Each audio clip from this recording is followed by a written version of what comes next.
ये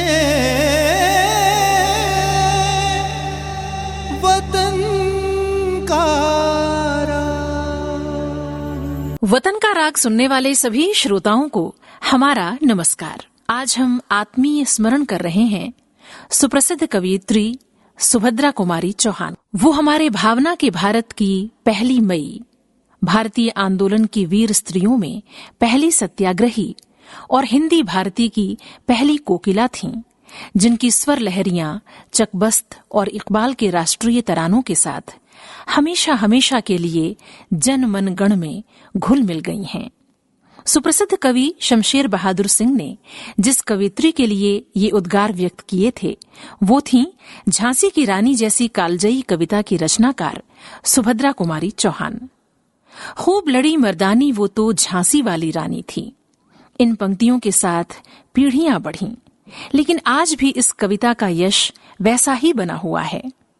सुभद्रा कुमारी चौहान का जन्म 16 अगस्त सन 1904 को इलाहाबाद के पास निहालपुर नामक गांव में हुआ था। पिता ठाकुर रामनाथ सिंह एक जमींदार थे और शिक्षा के महत्व को समझते थे। उन्हीं की देखरेख में सुभद्रा जी की आरंभिक शिक्षा हुई। बचपन से ही वो कविताएं रचने लगी थीं। उनके दादाजी ने सन 1857 के प्रथम स्वाधीनता संग्राम में भाग लिया था, इसलिए देश प्रेम की भावना उन्हें घुट्टी में ही मिल गई थी। वो बचपन से ही अत्यंत चंचल, तीव्र बुद्धि और सरल स्वभाव की थीं। उनकी शिक्षा क्रास्थवेट गर्ल्स स्कूल में हुई, जहां महादेवी वर्मा उनसे 2 कक्षा आगे पढ़ती थीं। सन 1913 में उनकी पहली कविता नीम मर्यादा में छपी। माखनलाल चतुर्वेदी जी के कर्मवीर में कविताओं का प्रकाशन होते ही उनकी ख्याति देशव्यापी हो गई। सन 1919 में उनका विवाह खंडवा के ठाकुर लक्ष्मण सिंह चौहान के साथ संपन्न हुआ था। विवाह के बाद अध्ययन जारी रखने के लिए उन्होंने सुभद्रा जी को काशी भेज दिया था और स्वयं वकालत कर रहे थे। लेकिन गणेश शंकर विद्यार्थी के कहने पर ठाकुर लक्ष्मण सिंह चौहान जबलपुर आकर माखनलाल चतुर्वेदी जी के साथ कर्मवीर में सहयोगी हो गए थे। सन 1920 में जब असहयोग आंदोलन शुरू हुआ, तब सुभद्रा कुमारी चौहान भी पढ़ाई छोड़कर जबलपुर आ गईं। गांधी जी का इतना गहरा प्रभाव उन पर था कि बापू के आह्वान पर नई नवेली वधू सुभद्रा जी ने अपने सारे गहने दे दिए थे और विदेशी वस्त्रों का त्याग कर उन्होंने खादी को अपना लिया था। 18 मार्च सन 1923 को जबलपुर से झंडा सत्याग्रह आरंभ हुआ। सुंदरलाल जी के नेतृत्व में प्रथम जत्थे के साथ ठाकुर लक्ष्मण सिंह चौहान और सुभद्रा कुमारी चौहान भी इसमें शामिल थे। इस तरह सन 1923 में वो देश की पहली महिला सत्याग्रही बनी और जेल गईं। सुभद्रा कुमारी चौहान गांधी युग की एक ऐसी कवयित्री थीं जिन्होंने कविता को अपनी लड़ाई का हथियार बनाया था। बुंदेलो हर बोलो के मुंह हमने सुनी कहानी थी।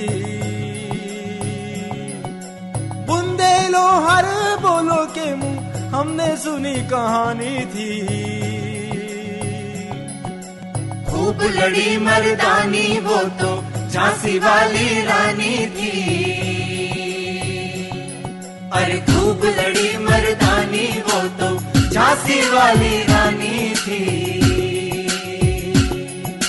चिरनार चिरनार चिरनार चिरनार चिरनार चिरनार चिरनार चिरनार चिरनार चिरनार चिरनार चिरनार चिरनार चिरनार। सिंहासन हिल उठे, सिंहासन हिल उठे, राजवंशों ने भ्रुकुटी तानी थी। बूढ़े भारत में भी आई फिर से नई जवानी थी। अरे खूब लड़ी मर्दानी वो तो झांसी वाली रानी थी। चिरनार चिरनार चिरनार चिरनार चिरनार चिरनार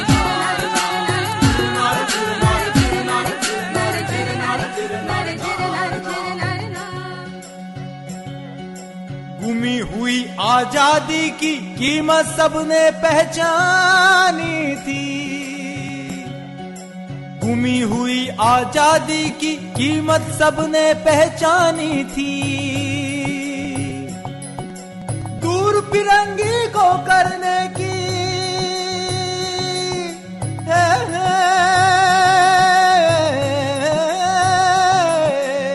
दूर फिरंगी को करने की सबने मन में ठानी थी। चमक उठी सन 57 में वो तलवार पुरानी थी। अरे खूब लड़ी मर्दानी वो तो झांसी वाली रानी थी। जिरनार जिरनार जिरनार जिरनार जिरनार जिरनार जिरनार जिरनार जिरनार जिरनार जिरनार जिरनार कानपुर के नाना की मुंह बोली बहन छबीली थी। कानपुर के नाना की मुंह बोली बहन छबीली थी। लक्ष्मीबाई नाम पिता की वो संतान अकेली थी। लक्ष्मीबाई नाम पिता की वो संतान अकेली थी। खूब लड़ी मर्दानी वो तो झांसी वाली रानी थी। अरे खूब लड़ी मर्दानी वो तो झांसी वाली रानी थी। स्कूल के दिनों में 7वीं कक्षा की छात्रा महादेवी वर्मा और 5वीं कक्षा की छात्रा सुभद्रा कुमारी चौहान का परिचय कविता के माध्यम से ही हुआ। महादेवी जी ये सुनकर उनसे मिलने पहुंची कि सुभद्रा जी अपनी गणित की कॉपी में कविताएं लिखती हैं और बातचीत करते हुए महादेवी जी ने उन्हें बताया कि वो स्वयं इतिहास की कॉपी में कविताएं लिखती हैं। इस तरह दोनों ने जाना कि वो दोनों सहयात्री हैं। बचपन का ये सखा भाव जीवन भर बना रहा। वो हमेशा अंतरंग सखियां बनी रहीं। एक दूसरे से अपना संघर्ष, अपनी बातें, अपना जीवन वो साझा करती रहीं। महादेवी वर्मा की स्मृति में सुभद्रा जी बहुत गहरी रेखा की तरह अंकित रहीं, जिसे उन्होंने अपने रेखा चित्र में अत्यंत सुंदरता के साथ प्रस्तुत किया है। तो आइए इसी रेखा चित्र के कुछ अंशों के माध्यम से सुभद्रा जी का भावपूर्ण स्मरण करते हैं।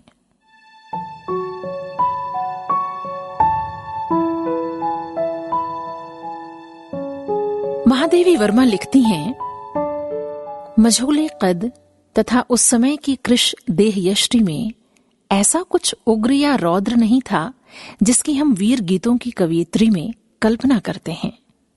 कुछ गोल मुख, चौड़ा माथा, सरल भ्रिकुटियां, बड़ी और भावस्नात आंखें, छोटी सुडौल नासिका, हंसी को जमाकर गढ़े हुए से होंठ और दृढ़ता सूचक ठुड्डी, सब कुछ मिलाकर एक अत्यंत निश्चल, कोमल, उदार व्यक्तित्व वाली भारतीय नारी का ही पता देते थे।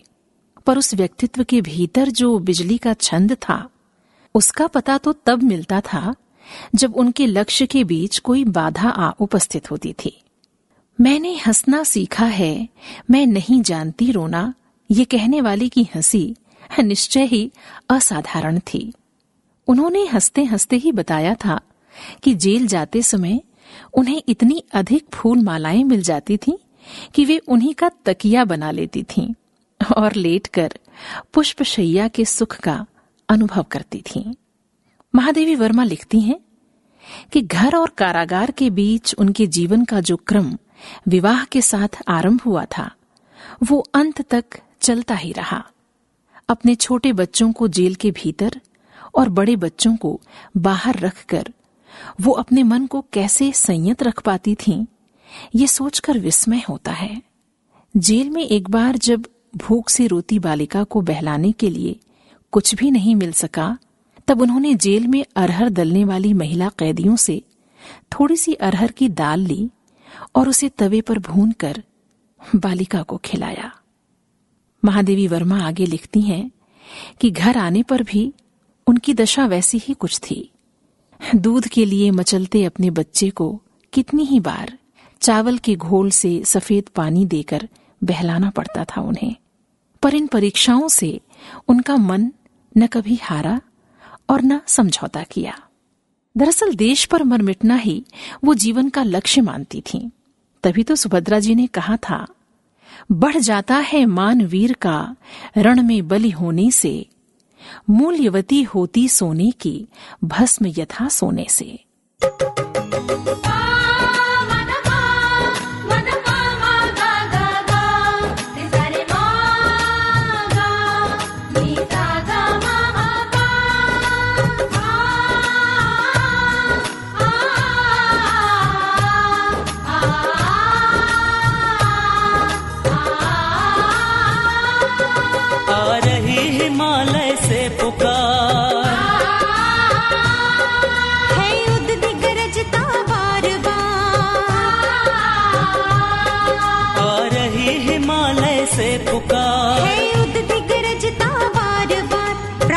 पश्चिम भूनभ अपार, सब पूछ रहे हैं दिग दिगंत, सब पूछ रहे हैं दिग दिगंत। वीरों का कैसा हो बसंत, वीरों का कैसा हो बसंत, वीरों का कैसा हो बसंत।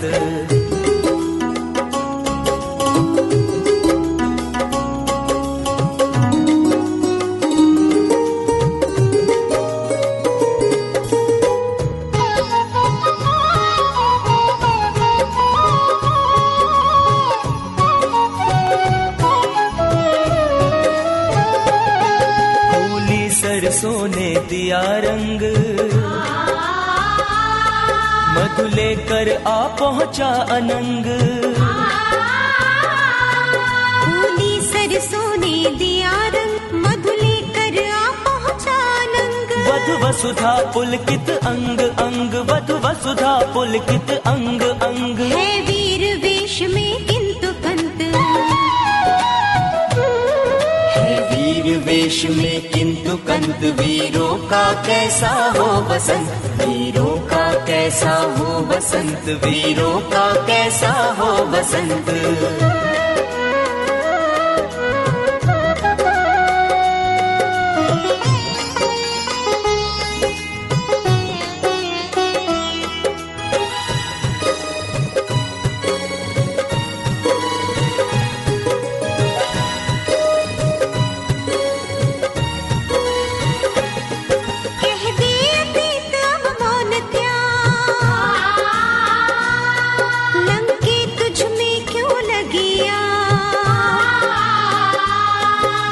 दे अतीत अब मौन त्याग, लंके तुझ में क्यों लगी आग। ऐ कुरुक्षेत्र अब जाग जा, ऐ कुरुक्षेत्र अब जाग जा।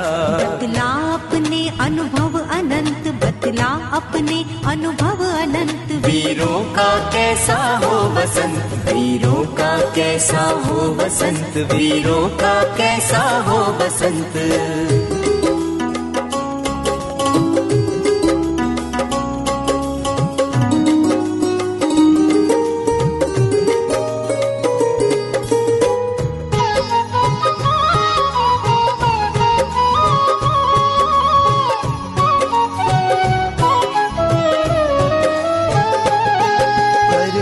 कोकिला इधर तान, मारू बाजे पर उधर गान। भर रही कोकिला इधर तान, मारू बाजे पर उधर गान। है रंग और रण का विधान, है रंग और रण का विधान। मिलने आए हैं आदि अंत, मिलने आए हैं आदि अंत। वीरों का कैसा हो बसंत, वीरों का कैसा हो बसंत, वीरों का कैसा हो बसंत। सुभद्रा कुमारी चौहान जीवन के कठिनतम पलों में भी आशा और विश्वास से भरी रहीं और यही उनकी कविता की प्राण शक्ति थी। तभी तो वो कहती हैं कि सुख भरे सुनहले बादल रहते हैं मुझको घेरे, विश्वास प्रेम साहस हैं जीवन के साथी मेरे। इतना ही नहीं, भारतीय जीवन मूल्यों से अभिसिंचित सुभद्रा जी के विचार अत्यंत प्रगतिशील थे। महादेवी वर्मा ने अपने रेखा चित्र में उनका स्मरण करते हुए लिखा है, जब स्त्री का व्यक्तित्व उसके पति से स्वतंत्र नहीं माना जाता था, ऐसे समय में सुभद्रा जी ने कहा था कि मनुष्य की आत्मा स्वतंत्र है, फिर चाहे ये स्त्री शरीर के अंदर निवास करती हो, चाहे पुरुष शरीर के अंदर। जब समाज और परिवार की सत्ता के विरुद्ध कुछ कहना अधर्म माना जाता था, तब वे कहती हैं कि समाज और परिवार व्यक्ति को बंधन में बांध कर रखते हैं। ये बंधन देश काल अनुसार बदलते रहते हैं और इन्हें बदलते रहना भी चाहिए, वरना ये व्यक्तित्व विकास में बाधा पहुंचाने लगते हैं। महादेवी जी लिखती हैं, सुभद्रा कुमारी चौहान अपने राजनीतिक जीवन में ही विद्रोहिणी नहीं रहीं, अपने पारिवारिक जीवन में भी उन्होंने अपने विद्रोह को सफलतापूर्वक उतारकर उसे सृजन का रूप दिया था। पुत्री के विवाह के समय तो उन्हें अपने परिवार से भी संघर्ष करना पड़ा। उन्होंने ये स्वीकार नहीं किया कि जातिवाद की संकीर्ण तुला पर ही वर की योग्यता तोली जा सकती है। इतना ही नहीं, जिस कन्यादान की प्रथा का सब मूक भाव से पालन करते आ रहे थे, उसी के विरुद्ध उन्होंने घोषणा की, मैं कन्यादान नहीं करूंगी। क्या मनुष्य को दान करने का अधिकारी है? उस समय तक किसी ने ऐसी परंपरा विरुद्ध बात नहीं की थी। दोनों सखियों के बीच घनी अंतरंगता थी। महादेवी जी ने उनके अंतर्मन को देखा था। महादेवी वर्मा उन्हें याद करते हुए कहती हैं, उनके मानसिक जगत में हीनता की किसी ग्रंथि के लिए कभी अवकाश नहीं रहा। घर से बाहर बैठकर वे कोमल और ओज भरे छंद लिखने वाले हाथों से गोबर के कंडे पाथती थीं, घर के भीतर तन्मयता से आंगन लीपती थीं, बर्तन मांजती थीं। महादेवी जी कहती हैं कि आंगन लीपने की कला में मेरा भी कुछ प्रवेश था, अतः प्रायः हम दोनों प्रतियोगिता के लिए आंगन के भिन्न भिन्न छोरों से लीपना आरंभ करते थे। समय के साथ अलग अलग शहरों में रहने के बाद भी उनके मिलने की निरंतरता बनी रही। सुभद्रा जी अचानक महादेवी के बंगले पहुंच जाती और उपहार में छोटी छोटी पत्थर या शीशे की प्यालियां, मिर्च का अचार, बासी पूरी, पेड़े, रंगीन चकला बेलन, नीली सुनहली चूड़ियां क्या नहीं साथ लाती। अपने रेखा चित्र में वो लिखती हैं कि एक बार बात करते हुए मृत्यु की चर्चा चल पड़ी थी। मैंने कहा, मुझे तो उस लहर की सी मृत्यु चाहिए जो तट पर दूर तक आकर चुपचाप समुद्र में लौटकर समुद्र बन जाती है। इस पर सुभद्रा बोली, मेरे मन में तो मरने के बाद भी धरती छोड़ने की कल्पना नहीं है। मैं चाहती हूं मेरी एक समाधि हो जिसके चारों ओर नित्य मेला लगता रहे, बच्चे खेलते रहें, स्त्रियां गाती रहें और कोलाहल होता रहे। और ये कैसा संयोग है कि सुभद्रा जी ने वसंत पंचमी के दिन 15 फरवरी सन 1948 को फूलों से सजी आलोकित धरती की छवि आंखों में भरे हुए इस संसार से विदा ली। नमन ऐसी महान विभूति को।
चाहत रखना, नील गगन कुछ दूर नहीं है, मंजिल अपनी दूर नहीं है, बस चलना ही है चलना, मन मेरे धरती पर चलना, मन मेरे धरती पर चलना।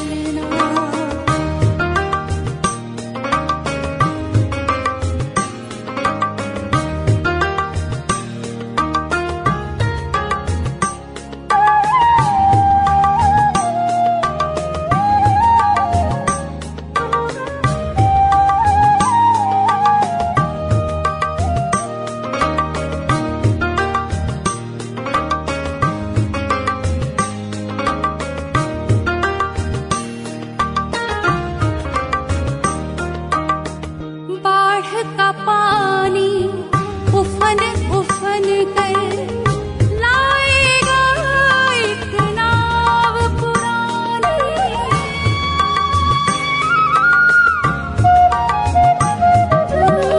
बाढ़ का पानी उफन उफन कर लाएगा एक नाव पुरानी, रिस रिस कर डगमग डोलेगी, बढ़ जाएगी तट की दूरी, हाथों के ही पतवारों से, हाथों के ही पतवारों से वेग काट कर है चलना, मन मेरे धरती पर चलना, मन मेरे धरती पर चलना, तारों की चाहत रखना, नील गगन कुछ दूर नहीं है,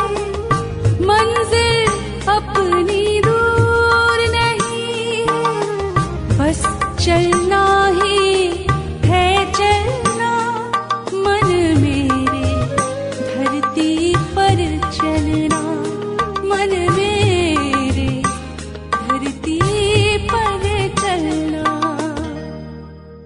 ये वतन का